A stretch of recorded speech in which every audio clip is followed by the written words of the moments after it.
이찬수의 이번만 나를 강하게 하사.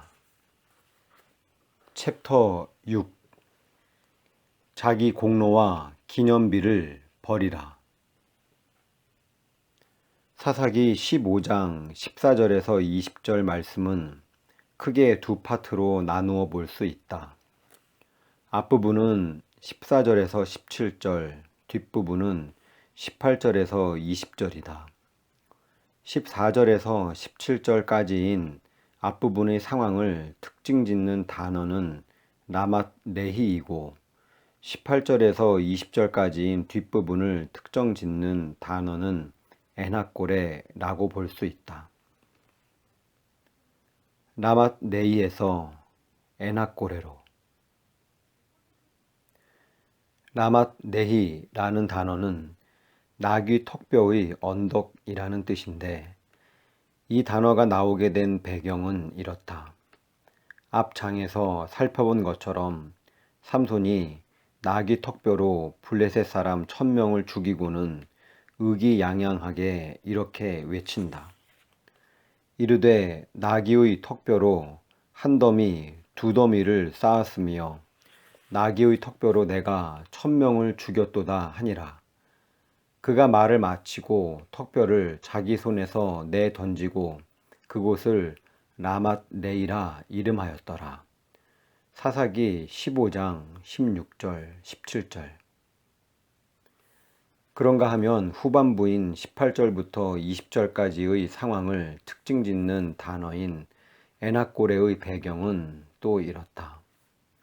삼손은 비록 나귀 턱뼈 하나로 블레셋 사람 1000명을 죽이는 전과를 이뤘지만 그 과정에서 심각한 부작용을 경험하게 된다.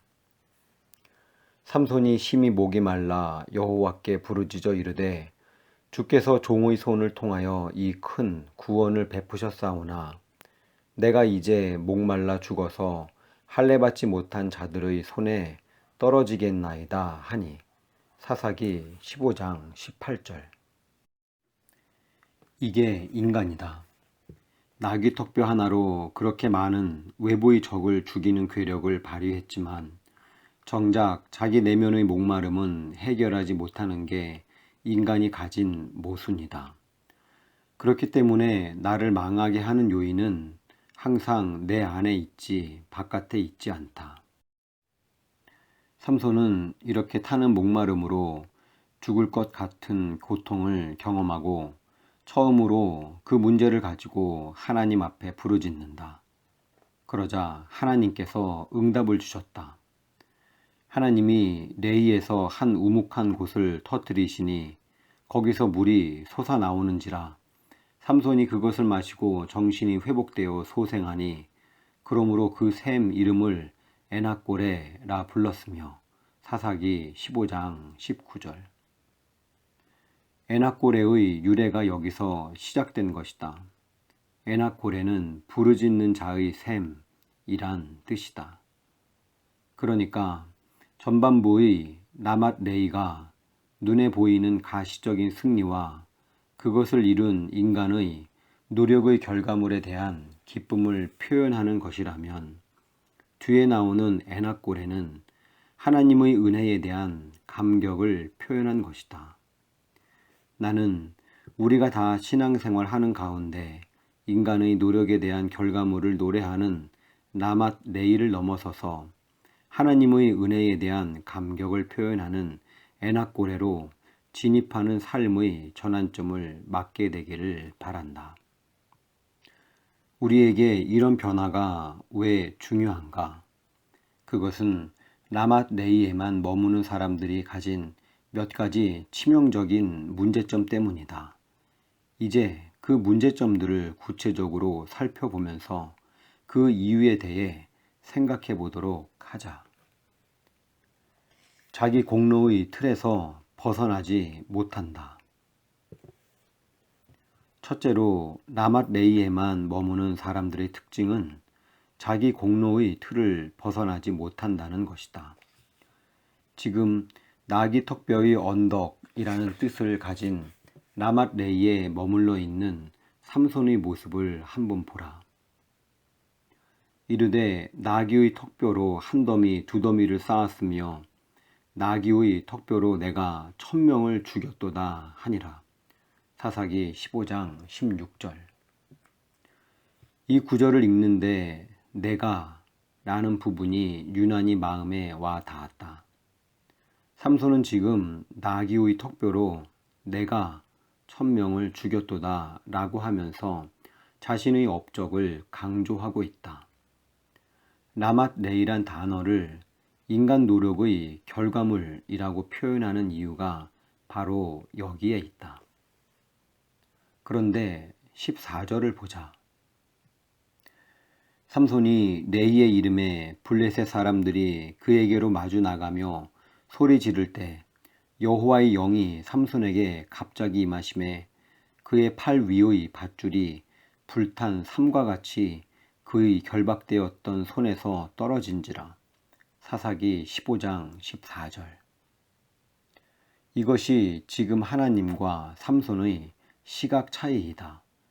삼손은 나귀의 턱뼈로 1000명을 죽인 괴력을 발휘한 내가를 강조했지만 하나님은 삼손이 가진 괴력이나 그가 도구로 썼던 나귀 턱뼈가 대단한 능력의 원천이 아니라 그런 삼손을 붙들어 주신 하나님의 은혜가 힘의 원천이라고 하신다.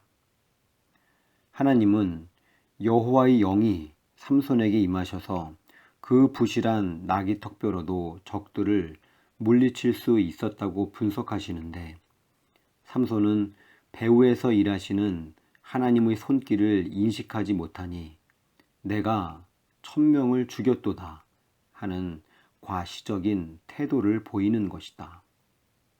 이처럼 하나님의 시각과 우리 인간의 시각이 멀어질수록 우리 인생이 혼미해지는 것이다. 모든 것이 주의 은혜다. 옛날 우리 윗대 어른들이 즐겨 부르시던 찬송 중에 이런 곡이 있다. 지금까지 지내온 것 주의 크신 은혜라. 한이 없는 주의 사랑 어찌 이루 말하랴. 옛 어른들은 지금 우리보다 훨씬 가난한 시대를 사셨다. 온 나라가 가난으로 결핍이 많던 시대였는데 오히려 지금보다 감사가 더 많았던 것 같다. 권사님들이 함께 모여 찬양하며 감사하던 모습이 지금도 내 기억에 선하다. 남루한 옷을 입고 끼니 해결조차 어려운 보릿고개를 지나면서도 모이기만 하시면 박수치며 찬양하는 모습에서 깊은 행복이 느껴졌었다. 라맛 레이에 머무는 사람들, 자기 공로의 틀에서 벗어나지 못하는 사람들은 결코 할 수 없는 일이다. 내가 우리 교회 교육자들에게 항상 경계하는 것이 바로 이것이다. 이만큼 일했으니 이만큼 대가를 바라고 또 일에 대한 성과가 좀 나타나면 우쭐해지고 과시하기를 좋아하는 것이 죄성을 가진 우리 모두의 본능이기에 그 문제에 대해 스스로 경계해야 하는 것이다. 비단 목회자뿐만 아닐 것이다. 하나님께서 은혜를 주시면 본능적으로 찾아오는 자기과시의 틀을 벗어버리고 모든 공로를 하나님께로 돌리는 훈련을 해야 한다. 이 훈련이 되지 않으면 하나님의 은혜를 은혜로 알 수 없고 또 진정한 행복을 누릴 수 없다. 지금 라맛 레이에 머물러 있다면 얼른 그 자리에서 벗어나 하나님의 은혜를 은혜로 아는 에낙고레로 진입하게 되기를 바란다. 그러나 내가 나 된 것은 하나님의 은혜로 된 것이니 고린도전서 15장 10절. 그래서 바울처럼 이런 감격의 고백이 우리 입술에서 터져 나오게 되기를 바란다. 인간의 과시물인 기념비 쌓는 것을 좋아한다. 그런가 하면 둘째로 나맛 네이에만 머무는 사람들은 인간의 과시물인 기념비 쌓는 것을 좋아한다. 이르되 나귀의 턱뼈로 한 더미 두 더미를 쌓았으며 나귀의 턱뼈로 내가 1000명을 죽였도다 하니라. 사사기 15장 16절. 지금 삼손은 부실한 나귀 턱뼈 하나로 자기가 어떤 일을 이루었는지 과시하고 싶은 마음에 그 결과물을 무더기로 쌓아놓고 드러내고 있다. 그리고 나귀의 턱뼈로 한 더미 두 더미를 쌓았으며 라고 노래했다. 이렇듯 인간은 자기 과시의 존재이다. 그래서 자기 과시를 자랑하는 기념비를 쌓기 원하는 존재이다. 이런 삼손을 보면서 여호수아서 4장의 말씀이 떠올랐다. 그 모든 백성이 요단을 건너가기를 마침에 여호와께서 여호수아에게 말씀하여 이르시되 여호수아 4장 1절. 지금 어떤 상황인가 하면 이스라엘 백성들이 요단강을 건너서 목적지 가나안 땅에 도착했다. 40년간 광야를 배회하면서 꿈에도 그리던 가나안에 도착했으니 그 감격이 어떠했겠나. 그런데 이런 감격적인 상황에서 하나님이 무슨 명령을 주시는가? 다음 구절을 보자. 백성의 각 지파에 한 사람씩 12사람을 택하고 그들에게 명령하여 이르기를 요단 가운데 제사장들의 발이 굳게 선 그곳에서 돌 12를 택하여 그것을 가져다가 오늘 밤 너희가 유숙할 그곳에 두게 하라 하시니라. 여호수아 4장 2절에서 3절. 이스라엘 백성들이 가나안에 도착한 직후 하나님께서 요구하신 것은 기념비를 만들라는 것이다. 그러나 이는 인간의 업적을 과시하기 위한 기념비가 아니었다. 하나님이 원하시는 기념비를 세우라. 하나님은 왜 이스라엘 백성이 기념비 세우기를 원하셨는가? 두 가지 의미가 있는데 하나는 가나안 진입이 가능하도록 도와주신 분이 하나님이시란 것을 오래 기억하기 원하셨기 때문이다. 여호수아가 요단에서 가져온 그 12돌을 길갈에 세우고 이스라엘 자손들에게 말하여 이르되 후일에 너희의 자손들이 그들의 아버지에게 묻기를 이 돌들은 무슨 뜻이냐 하거든. 여호수아 4장 20절 21절. 너희의 하나님 여호와께서 요단물을 너희 앞에서 마르게 하사. 여호수아 4장 23절.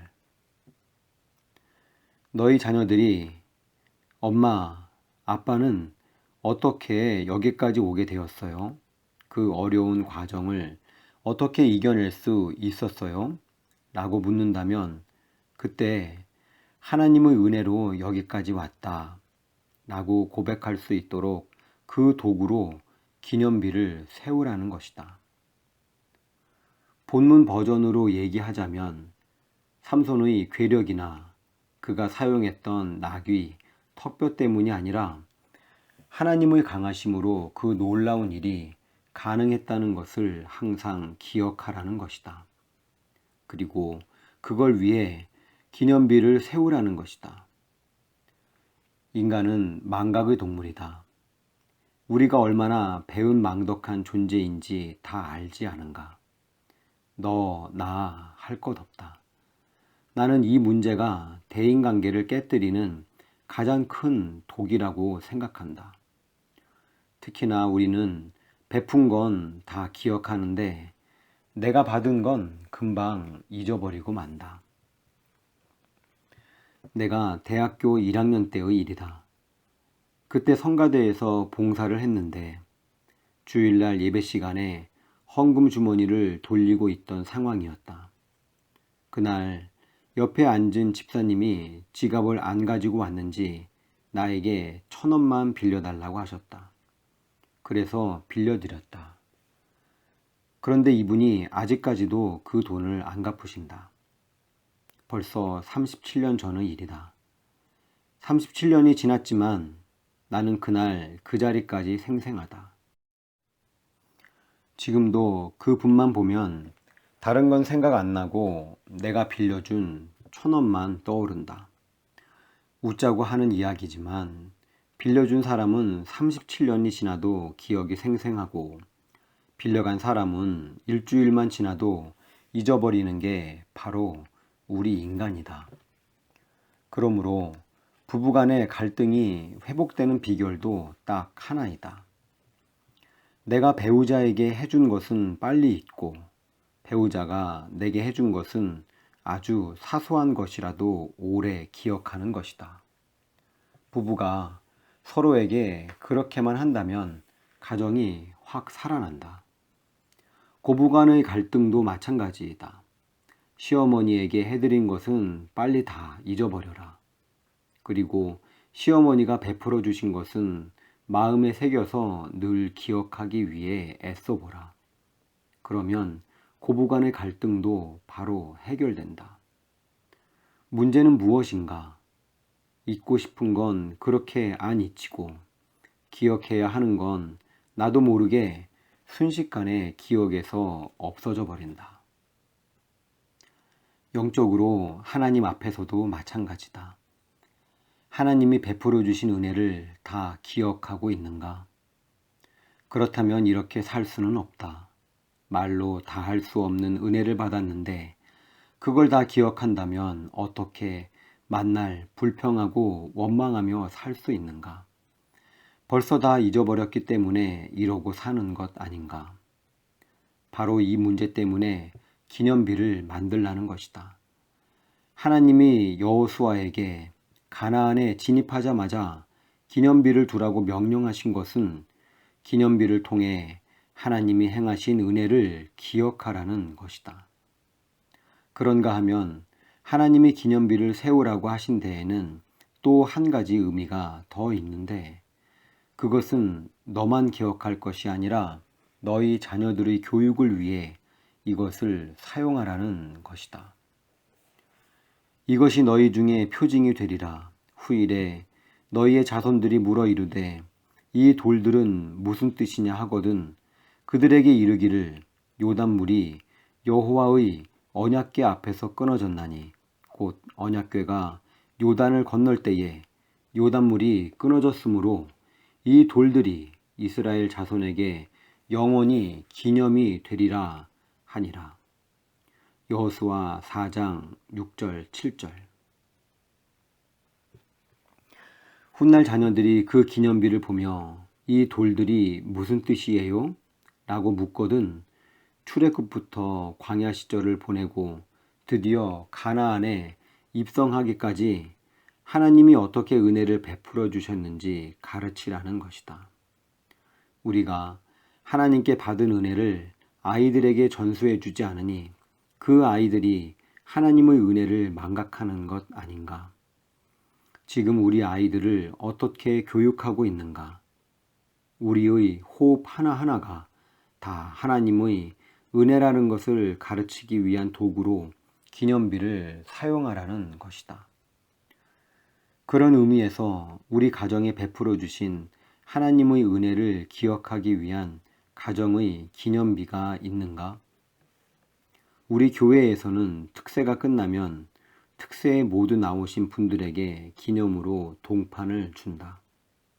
훗날 아이가 엄마 이건 뭐예요? 라고 물을 때 이건 너와 가족을 위해 엄마가 새벽부터 일어나 기도한 흔적이란다 라고 말해줄 수 있다면 아주 훌륭한 가정의 기념비가 될 것이다. 가정마다 자녀들에게 들려줄 영적인 기념비가 있으면 좋겠다. 하나님은 이런 기념비를 요구하신다. 사무엘상 7장 12절에 보면 또 다른 기념비가 하나 더 나온다. 사무엘이 돌을 취하여 미스바와 센 사이에 세워 이르되 여호와께서 여기까지 우리를 도우셨다 하고 그 이름을 에베네셀이라 하니라. 사무엘상 7장 12절. 지금까지 도우신 하나님의 은혜에 감격하여 기념비를 세운 사무엘의 감격이 이해되는가? 오늘 우리는 어떤 도를 취해 마음에 기념비를 세우고 있는가? 그것만 바라보면 하나님이 지금까지 어떤 은혜로 나를 인도해 주셨는지 생각이 나면서 모든 불평이 사라지고 감사의 눈물이 흐르는 그런 기념비가 있는가? 이런 사람은 그 내면이 불행할 수 없다. 그런데 나만 레이에 머무는 사람들의 불행은 이렇게 하나님의 은혜를 기억하기 위해 기념비를 세우는 것이 아니라 자기 가시를 위해 기념비를 세운다는 것이다. 내가 말이야 30몇 명으로 시작해서 그것도 교회 건물도 없이 학교 강당을 빌려서 16년 동안 얼마나 고생해서 교회를 이만큼 키워 놓았는지 알아? 왜 내 공을 알아주지 않는 거야? 내가 싸워야 하는 것이 바로 이것이다. 내가 하나님께 헌신한 것이 쥐꼬리만큼이라도 있으면 그것은 얼른 잊어버리고 내가 뭘 했지? 한 게 없는데 하면서 기억 안 나는 게 축복이다. 그리고 하나님이 베풀어 주신 큰 은혜는 잊지 않기 위해 마음의 기념비를 세워둬야 한다. 16년 전 분당 우리 교회가 송림고등학교에 들어오는 것 자체가 기적이었다. 생각해보라. 학교 이사장님이나 관계자 분들 입장에서 보면 그 큰 강당을 40대 초반의 목사가 개척하여 30몇 명 모이는 작은 교회에 빌려주시는 것 자체가 어불성설이었다. 그런데 말도 안 되는 기적 같은 일들을 하나님이 베풀어 주셨다. 나는 지금도 그때 당시의 일을 떠올리며 송림 중고등학교 이사장님과 학교에 감사한 마음을 가진다. 인간적으로 이보다 고마운 분들이 또 어디 있겠나. 이런 마음으로 학교와 관계자 분들을 위하여 기도한다. 그리고 그들의 마음을 움직여 주신 분이 하나님이라고 믿고 하나님께 감사드린다. 그야말로 16년 전 교회를 개척하던 순간부터 오늘에 이르기까지 하나님이 행하신 모든 것이 내 마음에 감격의 기념비로 생생하게 세워져 있다. 중요한 것은 이처럼 마음에 감사의 기념비를 세우고 하나님과 사람들에게 감사하는 마음을 가지면 그 혜택을 나 자신이 받는다는 사실이다. 내 마음 안에 일어나는 감사가 나를 행복하게 만들기 때문이다. 아마도 이것이 하나님께서 우리 내면에 기념비 세울 것을 요구하시는 가장 강력한 이유가 아닐까 싶다. 혹시 지금까지 받은 하나님의 은혜를 망각해 버렸는가? 이 시간 성령님의 역사로 잊었던 하나님의 은혜가 새록새록 다 기억나고 마음 안에 이 기념비가 복구되는 은혜가 있기를 바란다. 내면의 목마름을 해결할 수 없는 존재이다. 마지막 셋째로 라맛 레이에만 머무는 사람들의 특징은 겉으로는 과시하지만 사실은 내면의 목마름의 문제를 해결하지 못하는 초라한 인생이란 것이다. 18절을 다시 보자. 삼손이 심히 목이 말라 여호와께 부르짖어 이르되 주께서 종의 손을 통하여 이 큰 구원을 베푸셨사오나 내가 이제 목말라 죽어서 할례 받지 못한 자들의 손에 떨어지겠나이다 하니. 사사기 15장 18절. 여기서 삼손은 두 번에 걸쳐서 목마름의 심각성을 토로하고 있는데 이 장면을 상상해보라. 겉으로 보이는 삼손은 얼마나 대단한가. 나귀 턱뼈 하나로 적을 천명이나 죽이는 엄청난 결과를 내고 그것을 과시하는 노래를 부르고 있었다. 하지만 그 내면에는 타들어 들어가는 목마름의 문제를 해결하지 못하고 죽을 것 같은 고뇌를 느끼고 있었던 것이다. 이것이 바로 라맛 레이에만 머무는 사람들의 특징이다. 우리의 모습은 어떤가? 바로 삼손과 같은 이런 모습이 우리 인생 아닌가? 과시하기 좋아하고 자기가 대단한 것처럼 떠벌리고 다니지만 사실은 내면의 목마른 문제 하나도 해결하지 못하는 게 우리 아닌가? 아닌 척해도 어떻게든 자기를 드러내 보겠다고 발버둥치며 그래서 내가 이룬 결과물을 산더미처럼 쌓아두고 있지만 그 내면에는 목마름의 문제가 해결되지 않아 죽을 것 같은 갈증을 느끼는 게 우리 인생이다. 그렇기 때문에 우리는 이 초라한 라맛 레이의 자리에서 벗어나 빨리 하나님의 은혜를 아는 에낙고레의 자리로 나아가야 한다. 우리가 깨닫고 하나님 앞으로 나아가기만 한다면 하나님은 언제든 우리를 기쁨으로 받아주시는 분이다. 하나님의 더 큰 은혜를 기억하라.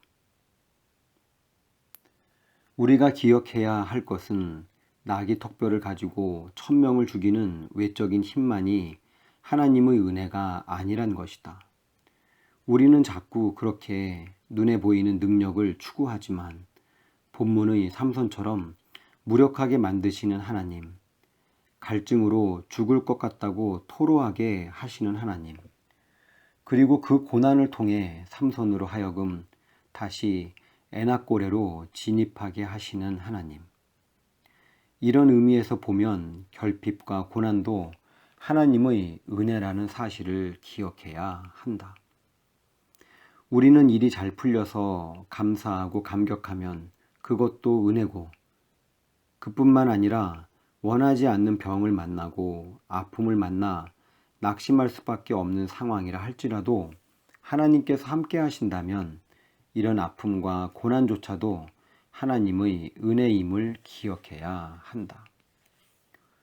이런 맥락에서 우리 삶에 아픔이 찾아오면 이렇게 독백하도록 하자.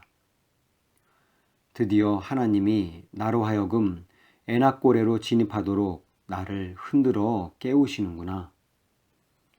나는 우리 모두가 다 에낙고레의 기쁨을 맛보게 되기를 바란다. 이런 생각을 하면 요한복음 2장에 나오는 한 부류의 사람들을 떠올리게 된다.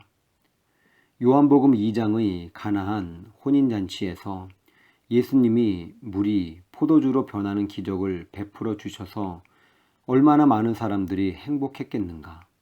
하객들이 벌컥벌컥 마시며 원래 잔치 초반에 좋은 포도주를 내고 후반으로 갈수록 싸구려 포도주를 내는데 이 주인은 갈수록 향기로운 포도주를 내놓는구나 하며 출처도 모른 채 행복에 겨워하고 있을 때 하인들은 예수님의 심부름을 하느라 그 포도주는 맛도 못 봤을 것이다. 그런데 내가 여기서 항상 주목하는 게 요한복음 2장 9절의 말씀이다. 연회장은 물로 된 포도주를 맛보고도 어디서 났는지 알지 못하되 물 떠온 하인들은 알더라. 요한복음 2장 9절. 물 떠온 하인들은 알더라. 이 말씀은 내 마음 깊은 곳에 자리 잡은 말씀 중에 하나이다. 내가 개척하여 큰 교회를 일구지 않았냐며 날마다 교회에다 더 많은 혜택을 요구하면서 나는 그런 자격이 있다는 사실을 되뇌면 나는 하나님의 종이 아니다. 하나님의 종은 그 결과물을 누려서 행복한 사람이 아니기 때문이다. 예수를 잘 믿어서 부자 되고 병 낫고 그래서 행복하다면 그건 하객들이고 주님과 동역하느라 그 기적의 포도주는 맛도 못 봤지만 주님과 더불어 동역자 된 기쁨을 아는 자는 하인들이다. 기적의 포도주를 맛보고 즐기려는 자리에서 벗어나 주님의 동역자가 되어 물떠온 하인들은 알더라 라는 그 기쁨의 자리로 나아가는 우리 모두가 되기를 정말 간절히 바란다. 목마름을 자각할 때 해갈의 기쁨을 맛본다. 하나님은 우리가 이 목마름의 문제를 가지고 하나님 앞으로 나아갈 때 우리에게 해갈의 기쁨을 주시는 분이다. 삼손이 심히 목이 말라 여호와께 부르짖어 이르되 하나님이 레이에서 한 우묵한 곳을 터뜨리시니 거기서 물이 솟아 나오는지라. 삼손이 그것을 마시고 정신이 회복되어 소생하니. 사사기 15장 18절 19절. 성령께서 지금 우리에게 해갈의 기쁨을 주시길 원한다. 목회자가 주는 것이 아니다. 설교자는 가이드의 역할만 할 뿐이다. 오늘 우리에게 19절에서 삼손이 맛본 그 소생의 기쁨, 하나님이 레이에서 한 우묵한 곳을 터뜨리시니 거기서 물이 솟아 나오는지라.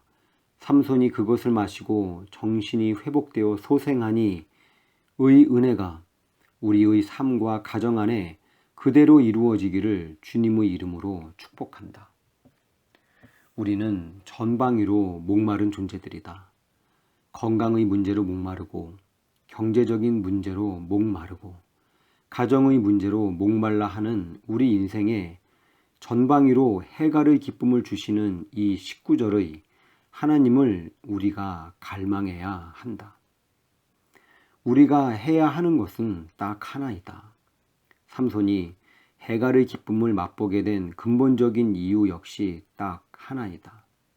삼손이 한 것은 이 한 가지밖에 없다. 목마름을 자각한 것이다. 목마른 나의 영혼 주를 부르니 나의 맘 만져주소서. 주님만을 원합니다. 더 원합니다. 나의 맘 만져주소서. 우리 안에 이런 갈증이 느껴지기 시작했다면 이제 살아나기 시작한 것이다. 지난 가을 특별 새벽 부흥회 기간에 교회 홈페이지 게시판에 올라온 여러 글 중에서 특히 내 눈길을 끄는 글이 하나 있었다. 글의 제목이 이혼을 앞둔 새벽에 감사하며 였다. 글을 읽어보니 내게도 기도 부탁을 해왔던 오랜 시간 갈등과 아픔으로 고통하던 가정의 성도였다. 그런데 특세 기간이었던 그날이 공교롭게도 4년이라는 긴 시간 회복을 위해 애썼지만 조정 기간이 끝나고 법적으로 이혼이 결정되는 날이었던 것 같다. 그 내용을 인용해보자.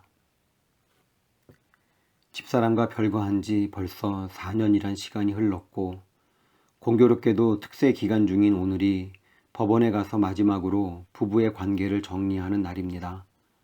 돌아보니 집사람에 대한 원망과 억울함, 분노로 주변 모든 사람들에게 스트레스를 풀었고 또 가정을 잘 이끌지 못한 저에 대해 자책했으며 무기력하게도 시간을 보냈던 것 같습니다. 참 어리석은 저였습니다. 특세 기간 중에 목사님이 삼손처럼 두 눈이 뽑히고 그제야 깨달으면 어떻게 하냐고 말씀하실 때 어찌나 마음이 뜨끔하였는지 모릅니다. 저도 제 가정이 깨어지고 나서야 소중함을 알았기 때문입니다. 오늘 말씀을 듣고 그래도 감사할 일이 얼마나 많았는지 뒤늦게 알게 되었습니다. 제가 별거한 첫 해에 마음이 너무 힘들어서 아무것도 아닌 일에도 짜증과 분노를 표출해도 묵묵히 들어주시고 기도만 해주시던 어머니. 술 잔뜩 먹고 들어와도 아빠가 좋다고 아들이지만 딸같이 옆에 찰싹 달라붙어서 학교에서 있었던 일을 조잘조잘 얘기해 주었던 제 아들.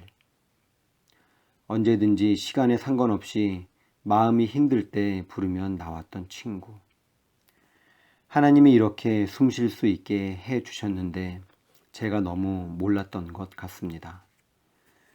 목사님이 설교 중에 내비게이션으로 예를 들면서 비록 잘못된 길을 가더라도 그 자리에서 다시 한번 옳은 방향으로 가면 되지 않겠냐고 말씀하셨을 때 얼마나 감사했는지 모릅니다.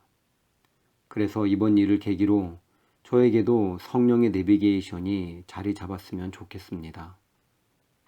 지금은 비록 가정이 깨졌지만 이제 되돌릴 수 없는 과거에 대한 미련은 버리고 새 출발하고 싶습니다. 아빠로서 우리 아들을 더 사랑하며 믿음의 이정표가 되어주고 싶습니다.